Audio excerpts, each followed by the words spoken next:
এখন দোকানৰ বৰ প্ৰয়োজন। দিনে দিনে প্ৰতি পলে পলে জীয়াই থকাৰ তাগিদাতেই মোৰ বাবে বৰ প্ৰয়োজনীয় হৈ পৰিছে এখন দোকানৰ,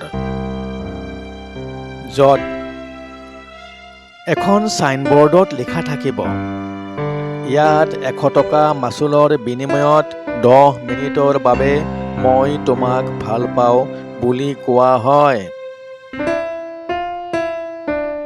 এনেকুৱা এখন দোকান জীয়াই থকাৰ তাগিদাতেই মোৰ বাবে দিনে দিনে বৰ প্ৰয়োজনীয় অনুভৱ কৰিছোঁ, য'ত এখন সৰু মেজৰ দুফালে মুখামুখিকৈ দুখন চকী থাকিব। দোকানৰ কাউণ্টাৰত 100 টকাৰ কুপন লৈ আহি মেজখনৰ এফালৰ এখন চকীত বহি দিলে লগে লগে বিপৰীত চকীখনত বহিবলৈ আগবাঢ়ি আহিব মুখত কৃত্ৰিম ভুৱন ফুলোৱা মোহনীয় হাঁহিৰে এগৰাকী মহিলা, যিগৰাকীয়ে কৃত্ৰিম মৌহনা মাতেৰে সুধিব, ভালনে তোমাৰ? সেইখিনি সময়ত তেওঁ এনেকুৱা আচৰণ কৰিব যেন মোৰ বাহিৰে তেওঁৰ ভাবিবলগীয়া আৰু কোনো বিষয়েই নাই এই পৃথিৱীত। মোৰ বাহিৰে তেওঁ আৰু আন কাকোৱেই ভাল পাব নোৱাৰে এই পৃথিৱীত। তেওঁ লাগি চাই থাকিব মোৰ দুচকুলে। সেইখিনি সময়ত মোৰ সময় আৰু মই হেৰাই যাম তেওঁৰ কৃত্ৰিম মোহনীয় গভীৰ দুচকুত।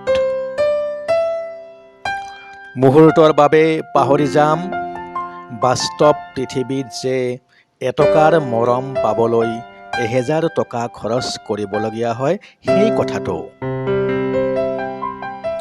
কিন্তু আত্মহাৰা হ'লেও 10 মিনিটৰ বেল পৰাৰ আগে আগে মই হয়তো পুনৰ এখন কুপন ল'ম, নতুবা নিমিষতে দোকানৰ পৰা ওলাই লৰ মাৰিম।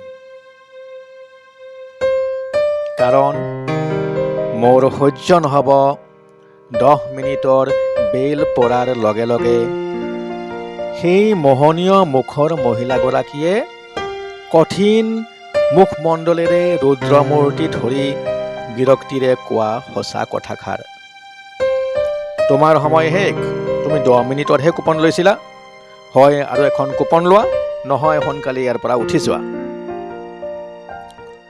তথাপি জীয়াই থকাৰ তাগিদাতেই এনেকুৱা এখন দোকানৰ বৰ প্ৰয়োজন অনুভৱ কৰিছোঁ দিনে দিনে পলে পলে।